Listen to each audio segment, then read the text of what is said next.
আল্লাহ পাক বলেন, আমার নবী, রাতের আধারে যখন একটা বুড়া আমার দরবারে হাত উঁচু করে, একটা বুড়া মানুষ রাতের আধারে যখন আমার দরবারে হাত উঁচু করে আর যখন বলতে থাকে রব্বুনা আলামিন, আমার পেছনের জীবনটা বড় খারাপ করেছি, এমন কোন কাজ জীবনে করি নাই যা তোমার কাছে কিছু দাবি করতে পারি, সব রকমের নাফরমানি করেছি, আজ আমি বুড়া হয়ে গেছি, কামাই করতে পারি না, ছেলে আমাকে চোখে দেখতে পারে না, পুত্রবধূ আমাকে ঘরে জায়গা দেয় না, আমার স্ত্রী আমাকে দেখতে পারে না, রোজগার করতে পারি না, হাঁটতে পারি না, চলতে পারি না,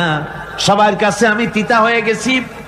আমি দাঁড়াতে পারি না, কোমরে ব্যথা পাই, হাঁটুতে ব্যথা পাই, চলতে পারি না,